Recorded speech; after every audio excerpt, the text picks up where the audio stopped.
Eden, I'm pausing for a dramatic effect. Eden Cause here. Just be spiritual. And as I've been doing now, boom, boom, boom, boom. Here with Todd Wilcox. Say hi, please. Hi, please. I love that. And we're just going to, sometimes I give little blurbs beforehand. I'm not going to do that because we're pre-recording this. It'll be, even if it's going to be live just in a couple days, the world is changing every day. And we might talk about some things that are topical. Yet, let me tell y'all about this gentleman right here. All right. He is out of Oregon. He is author of the Slipstream Shaman, where he talks about learning to enter the quantum. Heck yeah. Develop your metaphysical gifts. Heck yeah. Expand your energy to improve your life and community and the planet and beyond. Whoop, whoop. All right. And seems like you've been doing this for 6 years. So he's also radio host, which I will be on there shortly, of My Side of the Universe, which is out of Utah, which is interesting, which examines topics, as I roll my eyes, not always covered by traditional media, like lucid dreaming, the afterlife, reincarnation, ghosts, Bigfoot, UFOs, out-of-body experiences, near-death experiences, which we will talk about yours today, and many others. So my first question is, what do you do to make money in this 3D world? In this 3D world, I have a daytime job where I manage a large farm store, and that pays the bills, so I can do what I really love, which is working in the quantum, teaching people how to do it, and helping people with their healing.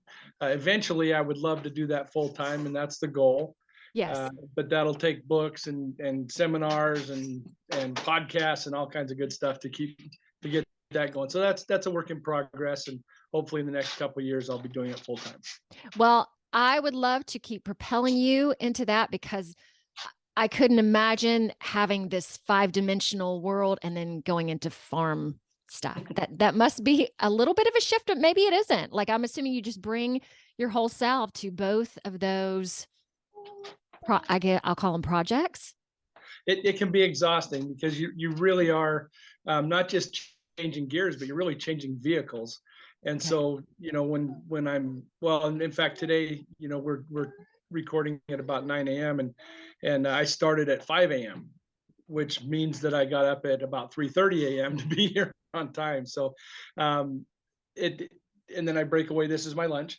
And then I'll be doing more later after this. Okay. So it really is, it is a completely different change, going from, well, helping customers and talking isn't that big of a difference, but the work I do, the analytics that I have to do at work, those kind of things, that does become quite a change to switch back into the Slipstream Shaman work. So yeah, it can be an adventure at times, and sometimes it's exhausting, but when I'm doing this kind of work, it really does energize me.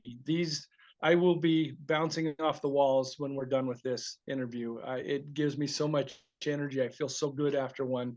And just that makes it worth it. Even if I don't ever become a full-time author, just the chance to do the podcast and talk to people more makes it worth it. How do you, for your job that brings in the money, do you ever discuss what you do, let's say on the side, even though this really isn't on the side, or when there's an opportunity, you'll throw something out there? Are people kind of open to what you do? Yeah, more open than they used to be. Okay. So this whole field is much easier to talk about now than it was even 5 years ago, and light years different than 20 years ago, or longer. Mm-hmm. When I was in high school, you can tell by the color of my hair, I'm not blonde. I've been around a little while, and when I would talk about Bigfoot or UFOs or out of body experiences, those kind of things in high school, you got the eye. The teacher would kind of look at you sideways. A lot of the students would look at you sideways. It just wasn't as accepted. Now it's almost where you can't call a lot of this stuff paranormal anymore. It's moving rapidly into the normal, and will become a part of just part of how we do it. So, and I love the way you said not always covered, instead of calling it paranormal. I thought that was brilliant. Good job. And I might steal that. I think I got it from you. Oh, or maybe I didn't. I don't know. I think so. Yeah. Yeah, who knows? I say a lot of cool stuff that I forget about. So did you go to high school in Utah? Where did you go? Uh, Actually, in Washington, I went to high school in Washington, and then I ended up in Oh, college in Utah and stayed there for a long time. And then 3 years ago, came back up to the Northwest for a job, and I've been here just over 3 years. okay, excellent. All right, so let me start with this. How did you come into knowing? Because it sounds like you've always had your foot in the door, knowing there was more. Because my big thing is talking about the Great Awakening and knowing, opening people's eyes. How did that happen for you, or has it gradually happened since you were younger? What would you say to that, Todd? I think I've always been a little more open to things that the population thinks is off to the side. I can remember watching science fiction and just being in love with it as a child, like 3 and 4 years old. I wanted to watch Lost in Space and Star Trek and things like that. I was much more interested in that than other things, and so I think mine started fairly early. I was probably seeing some things. I did a timeline regression not too long ago, and went back to a room in our basement where I used to ride this, those little horses you get that have two springs on the front, two springs on the back, and you can just get Yes. them going. I had one of those and I loved it. And I rode it, just as fast as it would go. And it was down in our basement. And I did a timeline regression that took me to a day there when I was riding those horses. And I looked up and there was 12 of what I call watching men standing there looking at me. Some people call them shadow men, shadow people. Some call them the hat man. And what it is, it's about a 6 foot tall entity that just watches. They're dark. You can tell they have a face. You can't really see it. Looks like they have some kind of a hat or a helmet on, and usually some kind of a long cloak or a long coat, or if duster, like a duster that the cowboys wear, something long like that. Typically, they just watch, and so they were watching me at a young age, and so I don't know if it was because I was um, doing something different or what, but I think I've been a part of the side of what we watch for a long time. Yeah, I think it's been forever. That's delightful. So when they were just watching you, literally just watching. Hey, Just one. let's look Yep. at him ride his horse. Look at Yeah. him go. And I've never figured out what they do. I've seen them since, and I've talked to many people that have seen them, and they're typically just watching, and you only see them for a second. Uh, but yeah, just watching, and I'm not sure exactly why they're watching us or what. There's theories that it might be our own future self, a future incarnation of ourself. It might be our overall guiding soul that's watching us. There's a lot of different theories about it. That it's a time traveler, that's an alien, that it's a ghost. I'm really not sure what it is.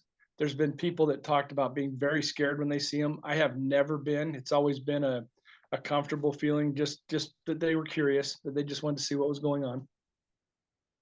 I've seen a lot of stuff, and I have learned not to be scared of things. Like I did have an incident pretty soon that was kind of scary, and I was supposed to really see it and let it go.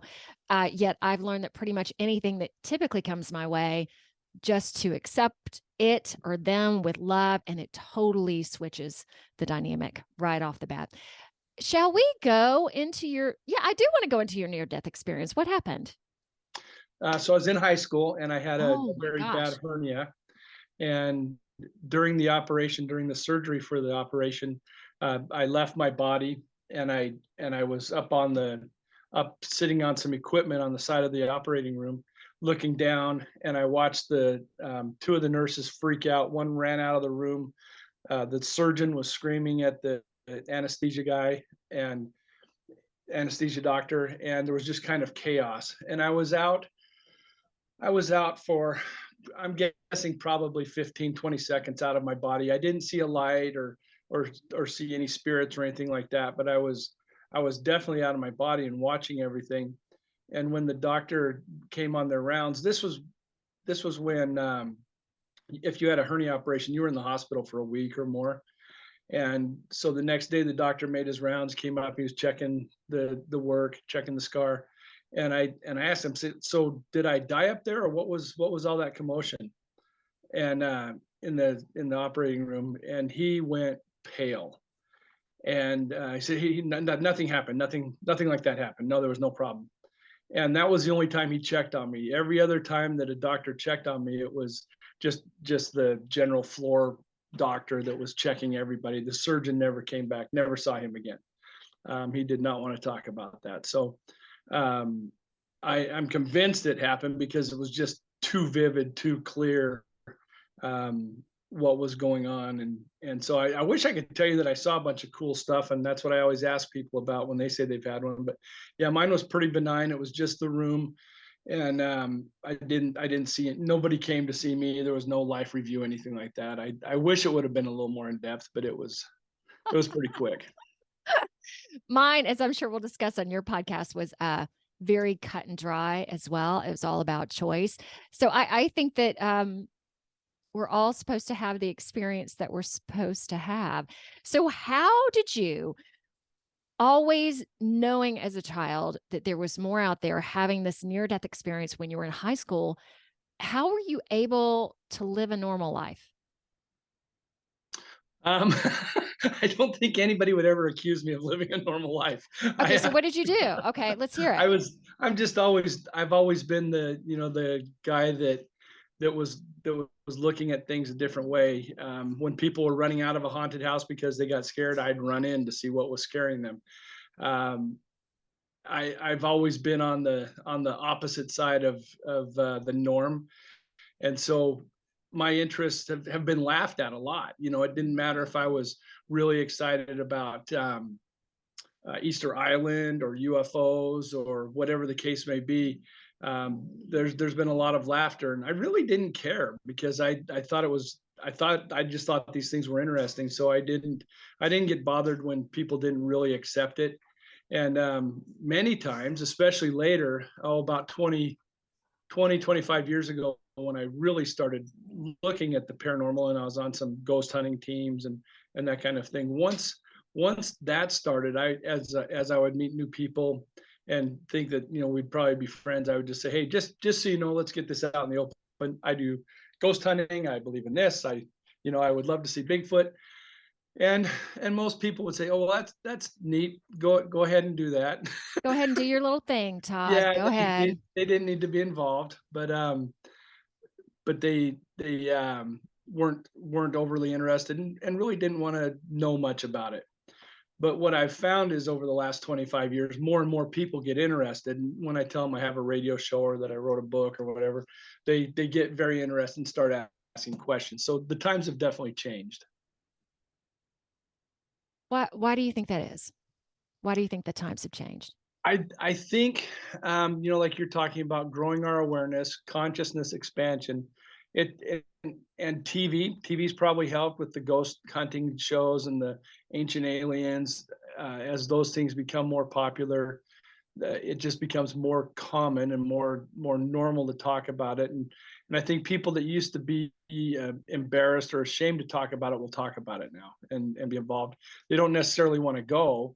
They actually, when I tell people I'm going to go on a ghost hunt or I'm going to go look for Sasquatch or UFO or whatever, some get a little concerned about, for my safety and those kind of things. So there's still not a 100% blank check out there for us to do the fun stuff that we like. But I think as a community, the world as a community, or at least the United States, is much more open to things than we used to be, and much more accepting of things than we used to be. Cool. I have to add into this. On my last podcast, I talked about cleaning houses. And my friend sent me a text. She's like, Eden, why are you cleaning houses right now? And then she goes, oh, and then I realized it was about spirits and energy. And I'm like, yeah. So let me put that out there. No cleaning houses for me right now. Tell our listeners and viewers some of your favorite experiences. Sure. Well, as I'm going out and doing these things, I absolutely love being in the old buildings. So any chance I would get to go to an old building that was supposed to be haunted, I just love the feel of those old buildings, and and they're falling down, they're falling apart, they have a weird smell, but there's something about them that just feels like home. And so when I get into those things, I'm very, very happy. So more than anything, the experience for me is where we get to go, and then the second part is the people. So the people that I'm there with. But as far as fun things that we've done, I was So let me interrupt. Is there a group of you guys that go together? yeah, not as much as we used to, because I've moved and a lot of us have moved, so we don't get together like we did. We still do stuff on our own and with other groups, but my team, Utah and Idaho Paranormal, for the most part, you'd say we've kind of shut it down. We still talk, but we haven't been on a case for probably 10 years. Oh, wow. Okay. But I've gone with other people. But we were at an abandoned cheese factory in Utah. This thing has been remodeled like 70 times. The original building was probably well over 100 years old, and then there's just these weird add-ons everywhere. It really made for odd energy in there. And when you're on one of these paranormal investigations, ghost hunts, you're keyed up. You're really paying attention to what's going on around you. And I can remember being in the very, very top floor of this building, and it had a beautiful arch window. The window was gone, but the brick arch was still there. And I was looking out over the valley and how beautiful it was that night. And something caught my eye, and I looked over and I saw this giant spider, and its body was about the size of a nickel. And it was just this ugly gray, nasty color. And I get way down to where I can really look at it, and I've got the light on it, and I'm getting ready to take a picture to show everybody this nasty spider I found. And what I didn't know is, so now you're keyed up because you're on a ghost hunt, and I'm kind of a baby with spiders, so I'm keyed up because there's this giant spider right there, and there was a bird next to me that I didn't know was up in that room, and it flew between me and the spider and then out that window. And people want to hear about how scary some of these things are, how scary a ghost hunt is. That was the most scared I've ever been when that bird basically exploded and flew by me. Wow. And I didn't know it was there. And so that was a fun one. And then another time we were in the West Desert of Utah in a place called Eureka. And again, you're very keyed up because this is a highly haunted place. And I walk around a tree, and there's somebody standing there. Another group had come up doing the same thing, and we didn't know each group was there. We thought we were the only ones there. So when we saw each other, we were both terrified. Those were the two most scared I've ever been. So it's not like when you go to these places that you're in a haunted house and things are jumping out and scaring you, and that you're hearing some things later when you're reviewing your video and your audio. But normally during a lot of these investigations, it's pretty boring. It's quiet. It's you're hanging out with friends. Every once in a while, you'll hear something that doesn't make sense, but really the fun comes in when you're doing the review, looking for things that move, looking for odd things moving around, and listening for things. And mostly what we would catch on these things would be on the audio. You would hear EVPs, electronic voice phenomenon. You didn't hear it while you were there, but you hear it on your recording. And some of the things that they would say, there were some very mean things said. There was very nice things. I've been told, I've had the word love mentioned for me probably 40 times. We love Todd. Todd love, things like that. So really, really nice things for whatever's out there talking to me. And it kind of annoyed my other team members. Oh, it's all about Todd. So they weren't mentioned at all, just you. No. When oddly enough, it was most of my team were female, and if they ever talked about going to the restroom, something would usually say something like, "I'm going to be there. I'm going to watch," something like that. So when they got referred to, it was for something horrible, and then I got nice things. And so the joke was, it's all about Todd, but I think they were good sports about it. And then there was another cool one where I'm on a dance floor at a private lodge, just standing in the middle asking questions, and something asks me to dance in Italian. And I didn't know Italian or speak Italian, but I caught this clip that sounded odd, and I asked the rest of my team to listen to it. and one of the girls spoke Italian and said, something just asked you to dance. So, Oh. so that was pretty neat. So I did like you? that. Well, I didn't know about it until weeks Until later later. Oh, when we man. reviewed it. So yeah, had I known, I definitely would have. Well, not okay. I would have stumbled around. I can't say that what I do is dance, That's but I okay. would have I would have done the best I could. All right. This is so interesting that we're here together because I love this. I love Todd. I am just sitting here feeling with you right now such a connection. I believe that at some point soon you will not need that equipment, that you'll just start hearing these messages without anything because and I do, man. As I'm sitting here with you, I'm like, this is Todd. This is your heart. This is yeah, we need to move all this other stuff out of the way so you can just focus on this.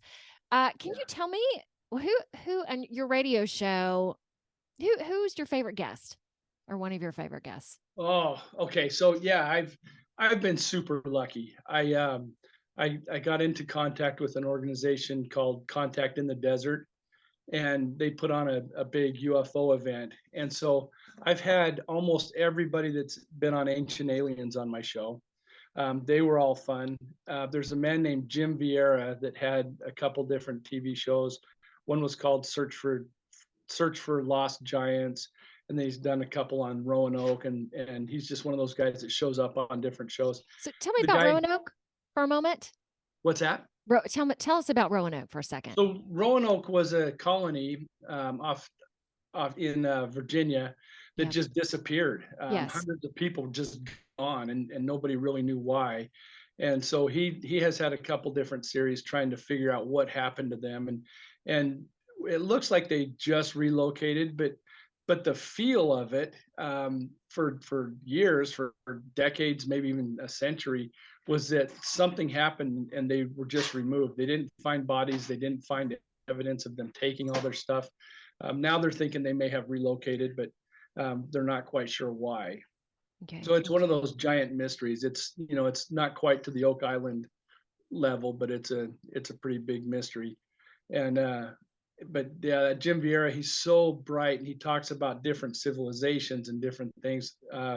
You definitely need to drink a lot of water when you talk to him because your brain's working overtime, and you need to keep hydrated. But I'll tell you the favorite one I ever had, and this is going to tell you what a dork I am. Oh gosh. Okay. When you watch the original Star Trek, Captain Kirk fights this slow moving lizard man called a Gorn. And I can remember seeing the commercials for that as a kid and just being terrified by this thing. And it's a bad costume. It's by today's standards, it's horrendous. But I can just remember being terrified as a little kid, seeing the commercial and then watching the show. And a friend of mine was able to track down the person that played the Gorn, and I got to have him. His name's Bobby Clark. I got to have him on the show, and Oh, he's just this crusty old cowboy that does stunts. He was a stunt man, and they put him in a lizard suit for 2 days out at Vasquez Rocks, and the guy. He also had a couple speaking parts on Star Trek, just very small things and in other movies, but he's basically just a stunt man and down to earth as you could possibly be. He wanted to get the interview over so he could go get some cattle put onto a truck. That was way more interesting to him than talking about something he did 40 years ago. And but just a great guy, and that is, I would say, by far my favorite one, the one that I always talk about. And then when I get to have my friends on, I met a lot of people by the radio station that have had paranormal events, and I had them on the show and had them come inside the station. Many times we do it remote, like we're doing here, but there were some people who lived by the station that came in. Ron Johnson was one of them, and PJ Jensen was another, and it was just great fun talking to those people about their experiences next to each other. This is pretty good where we can see each other. right. It's much better than just phone. But being in the same studio is really cool, really kind of magical, and it's a much more fun interview. Okay. Well, this leads me to a question. What do people need to know about you? I would say probably the biggest thing is, and I talk about it in my book, that for years I searched for my purpose, and I didn't know what it was going to be. And I have tried a lot of different jobs, and I was in the Marines and just looking for my way. And I didn't know what my purpose would be. And when I thought when I found my purpose, everything would be clear, everything would be straightforward, and there would be this just golden, road for me to Here it follow. is. Oh my Yes, gosh. Yeah. No. exactly. Yeah, maybe Right. some angels singing, those kind of things. Mhm. And when I was working in with the energy work, and I was in the quantum room, I finally found my. Okay. Tell us about that for a minute. The energy in the quantum room. What does that mean? Okay, so in my book, what my book's about is helping you find your energy. It started out as a way to protect you. Mhm. It started out as protection for when we went on these paranormal investigations to keep things off of us. And so we a shaman taught us how to find our energy. You're finding it in your palms. Everybody has a different color of energy. Everybody has a different temperature with Okay. their So energy. this shaman, was it a friend of yours? Is someone that you connected with? Like, just give us all the history. Sure, it was somebody that we brought in. So I'm on Okay. a paranormal team, and I get a call from another paranormal team. um, you become friends. You meet everybody in the field, and she says, "Hey, we're putting together a group that's going to go help people that nobody else can help." And so if there's a haunted place that we can't that the other groups can't get to slow the activity, we would go in. If there's a possible demon, or whatever the case, we would go there to help the people. And I said, "That's great, but how do we do it? What's different with us than other places?" And she says, "Well, we're going to find some people to teach us things." And one of the people that they brought in was this shaman. Interesting enough, when she was teaching us about finding our energy to cover ourselves and protect us with this energy, she was saying it's going to be this color and it's going to be warm, and she's describing things. And that wasn't what I was feeling. My energy looked like a ball, and it was light blue, and it was cold. And she was saying it should be warm, it should be this. And so listening to her, I kind of disengaged. Right. And when I went home, I started practicing it on my own. And I found my energy, and I covered myself in it. And then I started putting it on other people to protect them. I started putting it around my house, putting it around my cars, putting it around my family's houses for protection. And that led to one day I was, I want to say a couple people I knew were sick, and I wanted to help them, but I didn't know how. And I had my energy, and I was just trying to find out how to help them. I was going to send my energy to them. And while I was doing that, this room opened for me that I call the quantum room. And mine looks like just mist, dark gray mist, kind of swirling around like you're inside of a thundercloud. Hmm. And other people that I've taught how to do this, theirs look completely different. There's people that are underwater. There's people that are out in space. There's people that are at a pond. There's people that are in a car. Everybody's quantum room is different, but it's a place where you're basically a superhero. You can do just about anything. You can help people. You've got great protection.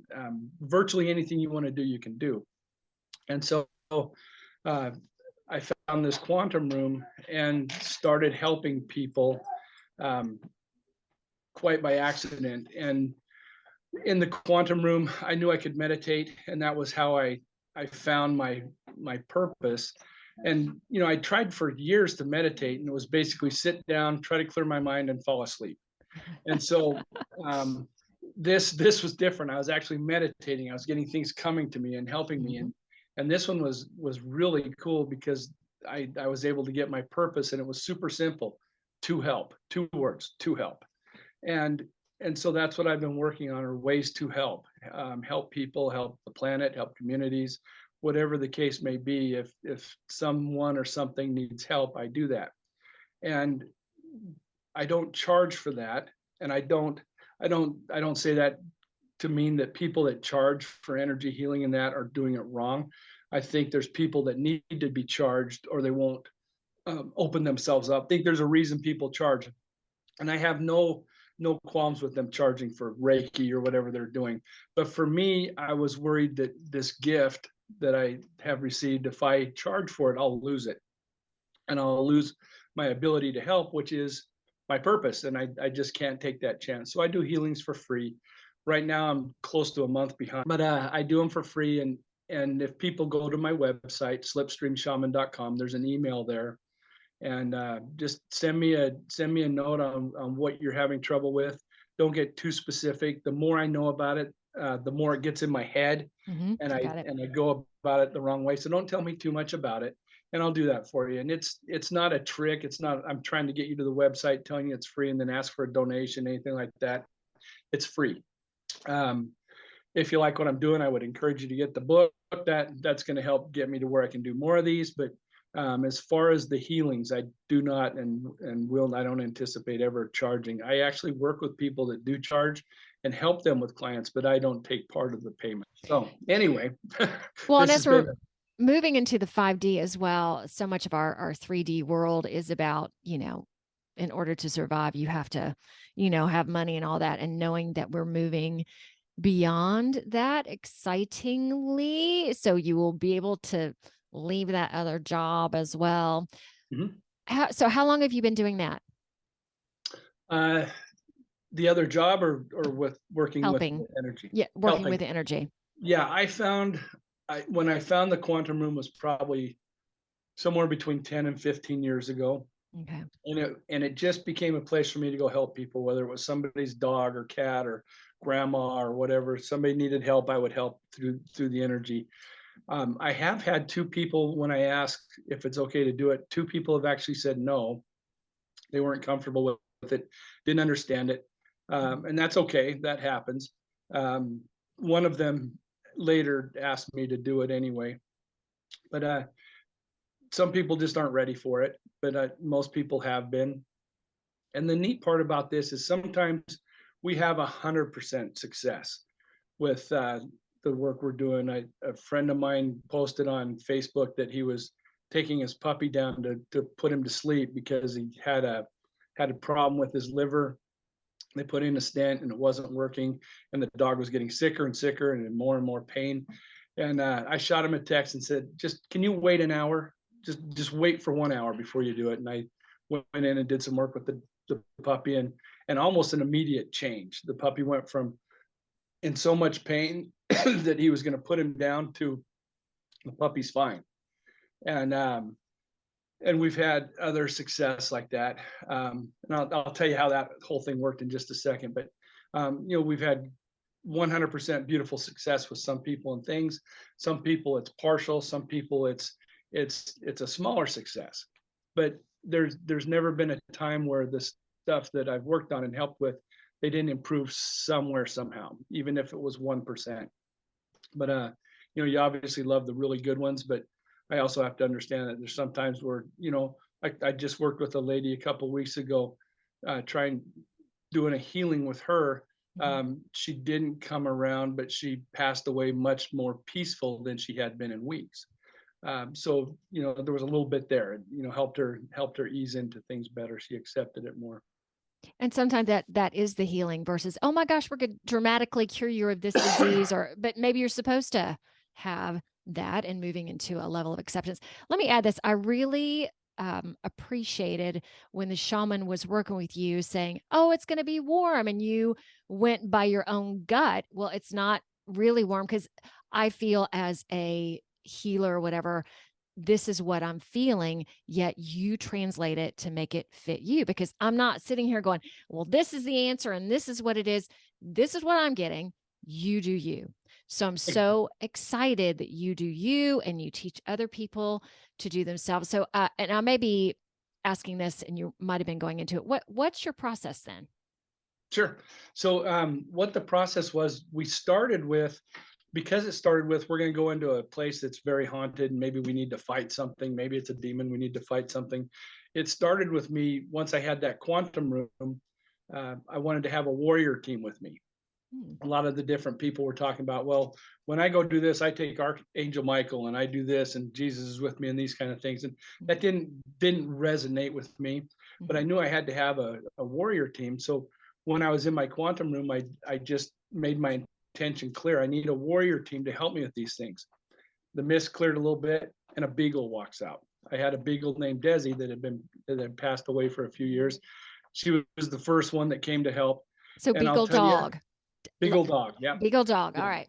Yeah. I couldn't have asked for a better Oh my person gosh. or thing for this thing. She was the cutest little dog you've ever seen. I know. I And do not see that as a warrior. she was ferocious. She Oh my was gosh. ferocious. Okay.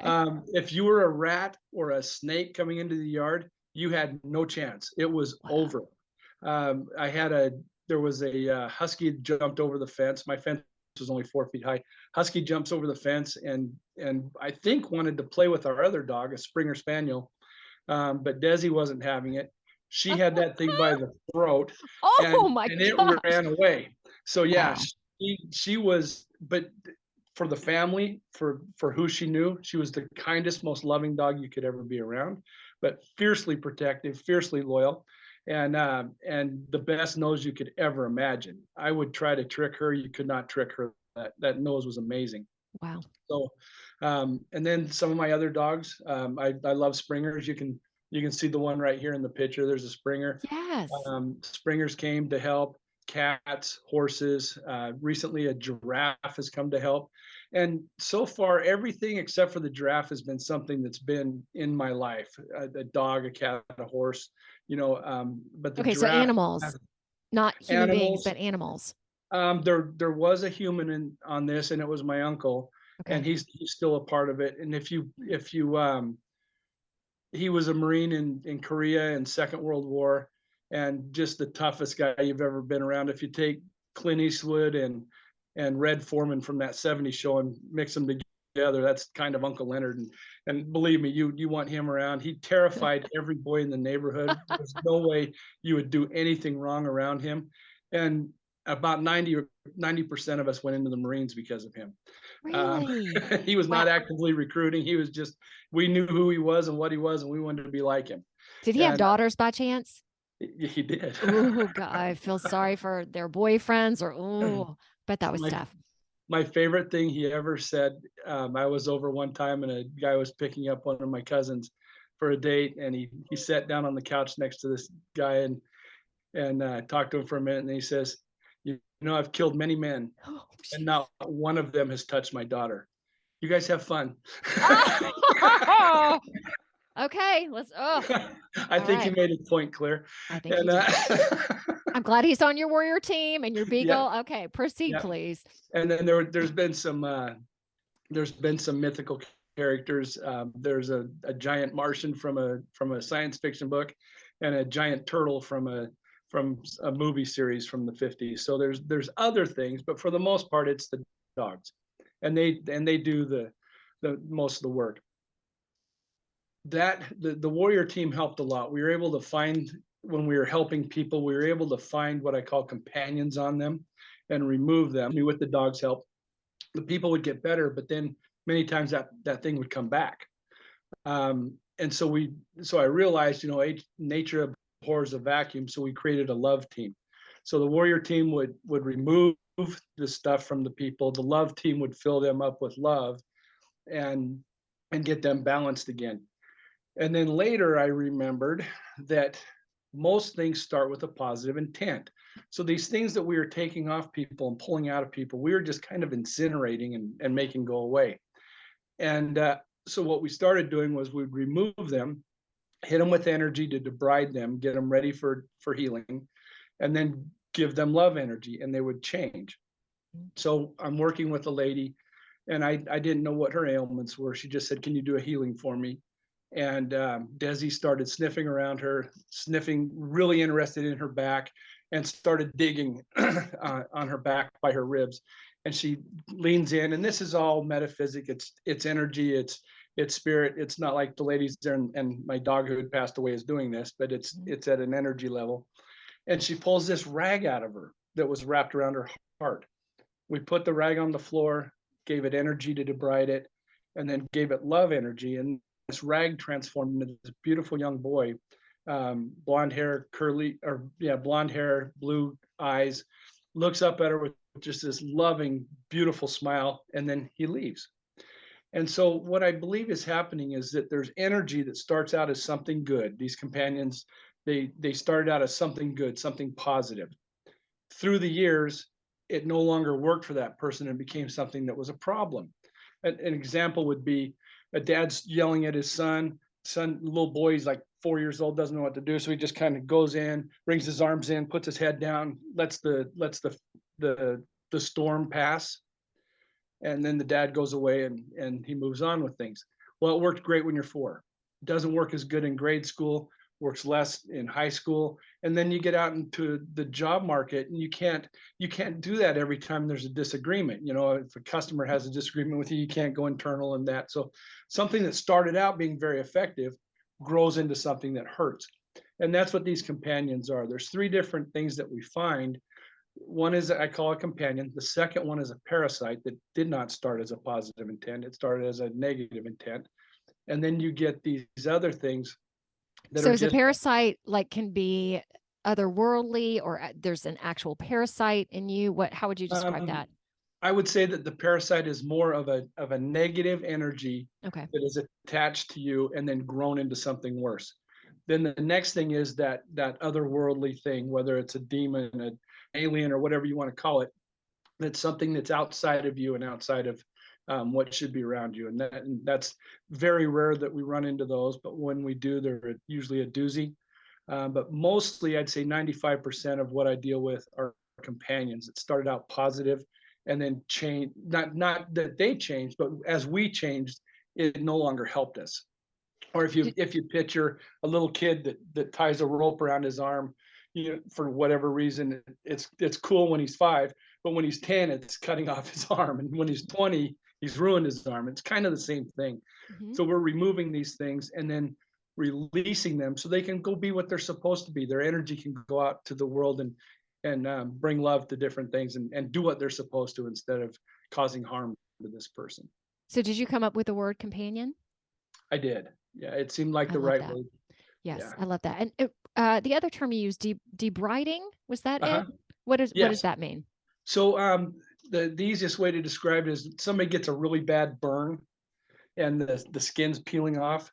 When the doctor pulls that skin off so that the skin below can heal, that's debriding. That is debriding. And so we're removing the crud with energy so that it can be accepted better with the love. Nice. So is what you're talking about true? Is what? Is what you're talking about true? I say yes. It's definitely my truth, and everything in this book. There's some things that were uncomfortable in the book, but I put them in because I wanted to make sure that my truth was in it. Okay, And so so uncomfortable for you, essentially, Mhm. like you just putting yourself out there. Awesome.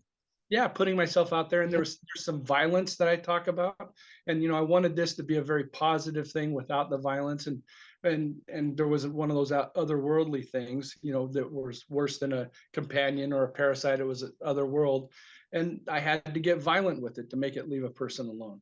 Mhm. So I feel bad about that because that's not what I wanted this to be about, but sometimes you have to, and so I Yes. felt I needed to put it in because it was the truth. Yes, and Um, I'll interject with that. I have some clients that come and they have some emotions, for example, that they need to deal with, and a part of it is like, we're going to do it this way. And people come to me too, like, Eden, I thought this was supposed to be all happy and nice. And I'm like, sometimes these emotions need to be confronted, and they need to be confronted violently, or to really accept them and to allow yourself to feel them. Can you tell us about that time that was sure. striking? Yeah, and it's in the book, and it's in the section that's called Ron. And what it is my friend Ron, and it's the only true name I put in there. Everybody else Ah, is anonymous. okay. So Excuse not me, but Run, but Ron, RON? Ron, Okay. RON, yeah, All right. Got it. Ronald, and so Ron was Ron was he's like 6'4", big strapping guy, and his heart started failing him. He's in his late 60s now, and 6 years ago his heart started to fail him. The doctors were working on it, giving him medicine, trying to get it better, and it just kept getting worse and worse and worse. And when I started working with him, he was at about 15%. His heart was running at about 15%. Mm-hmm. And I would do a session, and we would remove things and fill him with love energy and get him better. And it would last a couple of weeks, and then he'd get sick again. And this went on for 4 or 5 times. And then as I was working with him, I noticed, and again, this is in the energy world. It's not standing with Ron. Right. I noticed that there was this tube going into his back and connected to his back, and it was sucking energy out of his heart. And so we removed the clamp things that were holding to Ron, took the tube off, and I wondered, where does this go to? And when I made that thought, a part of my quantum room opened up. It was no longer just mist. It opened up into this thing, and it showed me this alien, what I called an alien. He had a triangle head, a big triangle head. And we saw each other. We were both scared and both kind of freaked out. And the next thing you know, he sent a bunch of energy at me that just knocked me out, knocked me unconscious. And when I came to, I was very upset. So and literally you were knocked unconscious, like your knocked human unconscious. self. Wow. Yes, All right. my physical body was That knocked would be unconscious. striking. All right. Yeah, and so I went back in immediately, and the same result. As soon So as we saw each seriously, other, he knocked me out. you were knocked out. As soon as you woke, you went back in. Yes, That's quite courageous. I was mad, and I wanted to help Ron. And I told you, when everybody's running out, I'm usually running in. Yes, exactly. Got it. So yeah, so I do the same thing and get the same result. And so I don't go back in that day, but for the next probably week, I'm So trying hang to on just a second. You were knocked out again? twice. Yeah, twice in the same session. And Okay. and so I was, recovering, trying to build energy, trying to figure out how I was going to attack this thing. Went back in about a week to 10 days later, same result. And then I'm talking to a friend a day or two later. So I've been knocked out 3 times by this thing and Okay. done nothing. So let me hear this too. In terms of being knocked out, was it for a couple minutes or 15 minutes, or give us a My semblance guess of that? is it was 2 or 3 minutes, Okay, that's enough. where I was Oof. unconscious. Okay. It wasn't long enough for like my arm to fall asleep from leaning over sideways, anything like that. It was fairly quick, and I'm kind of thick-headed. I've had a steel bar fall on my head, and it didn't knock me out. So I'm kind of got a weird skull. So it's Let's just say you're resilient. You're I'm resilient. resilient. Yeah, there we go. And so I'm talking to her and telling her what happened, and she said, well, Maureen, how about you use this love team you talk about and quit going in there guns a-blazing and see if that helps. So I thought, well, that's a great idea. That it can't hurt. And so I did that. I went into the quantum room. I had Ron there. I brought the love team in, surrounded him, surrounded me. We built up just like this giant, massive love energy. I called for that thing to show up. The mist opened up. I saw the triangle head and shot that energy at him. And it physically moved him back, and we hit him with this love energy for a couple minutes, and then he was able to stop us. Hey, isn't it funny to say hit him with this love energy too? That those are two seemingly totally different things. All right, go ahead. Yeah, exactly. And I've always felt weird talking about that. But the funny thing with the quantum room is it's so different than here that even though I'm saying hit it with love, it still makes sense. Right. And my editor is just, I make her crazy when she reads the experiences as I type them out, because I use present, past, and future tense in the same sentence. Mm-hmm. And those words all make sense for me because of how things interact time-wise in there. They don't, you need to read it like a human with a normal brain. So I have to decide what tense it's going to be in. But when you're in there, time is different. It's all those things make sense, and those were the right words to describe it. But the human brain isn't ready to understand that, so I had to put it in the other terms. So this thing leaves him alone for about 6 weeks. Well, actually, about 6 months. He's left alone, and so I'm feeling pretty good about things. And then Ron starts getting bad again. Mm-hmm. And I'm at this point. Oh, and in the meantime, when I told Ron what had happened when I got knocked out the first 2 times, he says, "Oh, I never told you this, but a couple years ago, I had been, and Ron has been, he has been abducted. He's an experiencer. He's been taken aboard ships many times, but he was having a regression done, a hypnotic regression done, and he had what's called an abreaction, where he just lost it. He started screaming. He was scared. He was trying to run away. And he was yelling that the triangle-headed alien was trying to kill him. Oh my And he goodness. hadn't told me about this. And so when I told him that, he got a little nervous, and he was trying to explain to me. He was quite shook up. Um, so I got that confirmation. And when you asked earlier if this is the truth, um, you do this work, and results happen, right? And Yep. you think, okay, is this a coincidence, or did I help? Did the stent just magically work the second I did the process? Did their heart improve magically at the time I did the process? Did this? You've got all these coincidences that stack up until you have to believe that you were a part of it. What part, I don't know. I might be the straw that broke the camel's back and made it all work. I might be more than that. I don't know, but there's so many coincidences that at some point you have to say there's something to this. It's the truth. It's working. So 6 months later, he's starting to fail again, and I know that the love will help, but it won't end it. I know that going in there guns a blazing won't work, because it's overpowered me 3 times. And so what I did this time was I asked my highest level guides to help me with this, which I should have done in the first place. And they came to me, and I have 3 guides that don't look like anything of this earth. And in fact, 2 of them I can't see because they're in a different. I I can see like an outline, and I see things fidgeting and Mhm. trying to come into focus. But 2 of them I couldn't tell you what they actually look like. So I asked my guides to come in, and they had me sit down.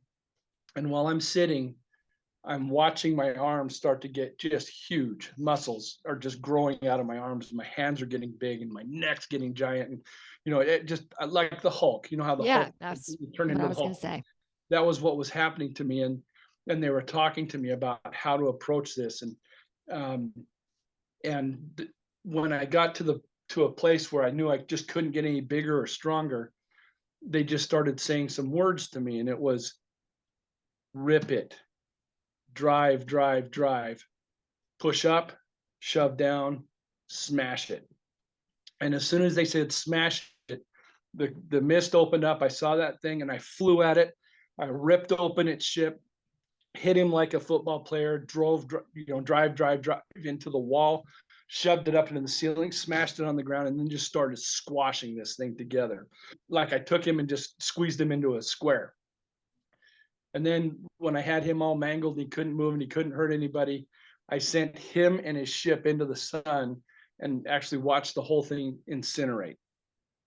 So you can probably understand why I didn't want to put that in a book about love and healing and things like that. But sometimes those things happen, and I'm working on a case right now where I've run into something that is massive, and it has millions of tendrils coming out of it, that I think are taking energy from people, and I truly don't know how I'm going to deal with this thing. It's something like the size of the sun. It's massive, and so that's the new adventure, and I think maybe the reason that it was time for this book and to teach people how to do this is because maybe we needed 200 or 300 of us to go after whatever this thing is.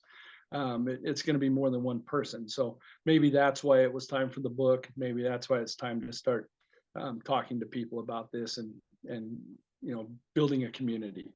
And I feel with the Great Awakening as well that the love energy is incredibly heightened, but that also the dark energy feels like it's slipping away. So it has to come out with more tendrils, more drama. So it is so nice that you're working on that level because from my perspective, of course, this is all truth. It doesn't matter if you can see it or not, it is there. And all of this is influencing. I want to ask you, Todd, I'll do a meditation at the close of this. May I bring your warrior team into it? Sure. Okay, let me make myself a note. All right. And to close us out, this has been so interesting as well, because we all do in this world, this quantum world, this healing world, we all do things a little bit differently, which is so awesome as well. Same thing. We're not all the same. We don't get a textbook that goes, you need to do it this way. Right. Following your heart, following your gut. That is what the world needs right now. So, yay, you. In terms of helping people stay grounded through this escalation of light and dark, what would you recommend? But the first thing that came to my mind was meditation, finding a way to access that energy that you want to be a part of, and really be one with it. And I'd say meditation and intent, setting an intent, and then meditating to give it more strength. Okay, we'll do both of those things. And you said for yourself, tell me if I got this right, that meditation initially was hard and then you moved into it at some point. Can you explain that just for a second? Sure. Yeah. Once I found my energy, covered myself with it, went into the quantum room, I was able to meditate and actually get the answers I was looking for, and to relax and to rebuild and heal. Okay, awesome. And I tell people too, meditation can be the easiest thing to do and the hardest thing to do once you find your groove. And that doesn't mean that every meditation is going to be groovy. There are going to be really challenging meditations, easier meditations, yet they're all fabulous. Is there Yes. anything you want to? Oh, I'm gonna move away from the mic. Get loud. Is there anything you want to close us out with, Todd? This was amazing. And again, I'm so glad that you're doing what you're doing. Do more. Thank you. Yeah, Mhm. I want to just show everybody what the book Oh, looks like. and can you And send me links, or maybe I go yeah, to your link? We met. I have Todd and I met on LinkedIn, which was so yes. neat. I saw him and I'm like, hey there, let's connect. Yeah, for sure. So are all your links there that I can post? Not on LinkedIn, but at slipstreamshaman.com. Yes. Okay, Yeah, and I should be able it's to got a find that. link to Instagram, and that's where I would encourage people to go. Other than the website, that's where all the new stuff will be posted first. So if we do a group meditation, a group healing that's called a polymedella, that's where they'll know about it and they can get involved in those things. Awesome. Well, thank you so much for your time today. This was, I'm going to say it like this, kick ass. I And agree. I agree. From the second you came on screen, I was happy. Yeah. good. All right, throwing lasers of love. All right, everybody. If Todd, if you can stay with me for just 1 second, and we're going to sign off right now. Bye. As Todd stated, meditation is the bomb. And I'm so excited. Before we do this, I'm getting much better at YouTubing and the video parts of this. So, yay me. So, let's go back to what Todd said. Meditation is, and I feel it doesn't matter what healing methodology that you're in, or if you're not in any healing methodology, meditation is the time to be quiet and to listen. Give yourself a chance to listen to all that is. And it could be specifically that you're going to be listening to God. It could be that you're going to attach to the universe itself. You have control. There's nothing harmful about this. And again, I've been doing this for 20 years and teaching it for a long time. It is masterful, and it's made me who I am and the ability to do the work that I do. And actually, without meditation, I wouldn't be here. That was kind of the root that got me into this process, into this healing adventure, into seeing more, being more, all of that. Okay, and talk to Todd also about using his warrior team. So that's what we're going to do. And I'm very excited about that. I'm very glad that he was cool with us utilizing that wonderful energy. All right, so I'm going to connect to it all right now and use this time as I'm connecting to calm yourself down. Take a couple breaths. I'm going to get there myself.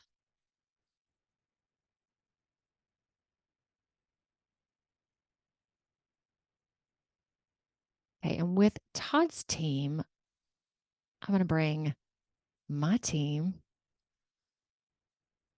And the intention is that we are also going to bring your team. Oh, this is exciting. Into this adventure.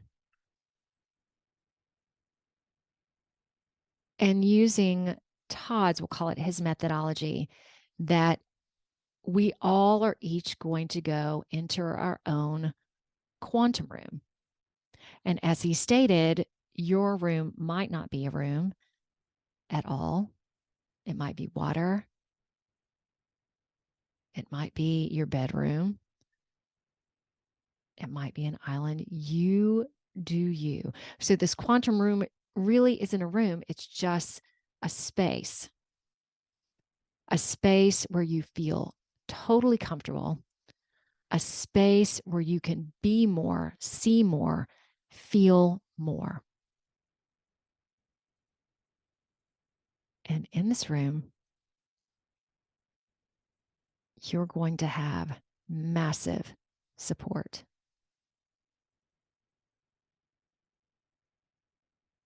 So take your time creating, feeling, and being with us.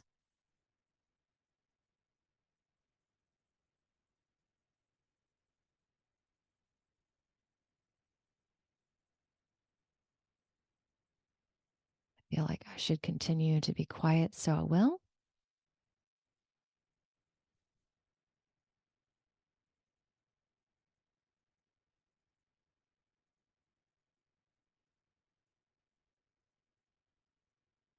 Right? I feel like I can interject this now. I am feeling things becoming lighter and lighter, not only lighter in terms of added light, but physically lighter.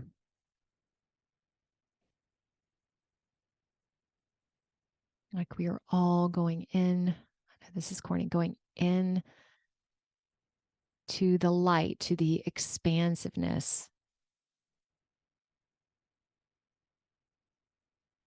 And the ability for us to connect to these warriors and this team on a deeper heart level and communication level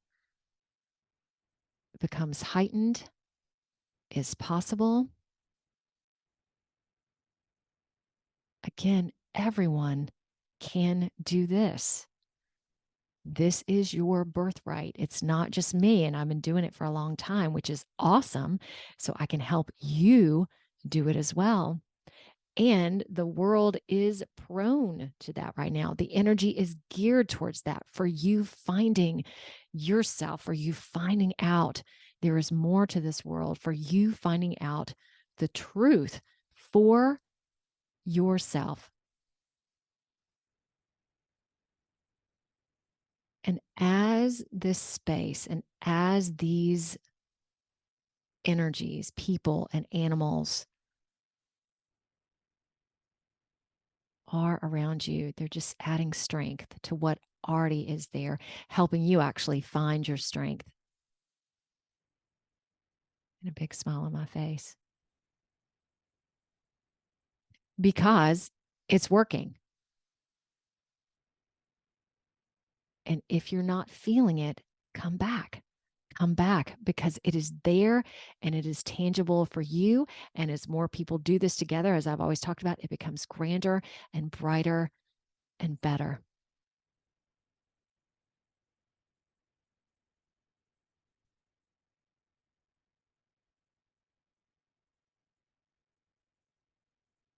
All right. So as we finish up here, knowing you don't have to finish, you can pause this.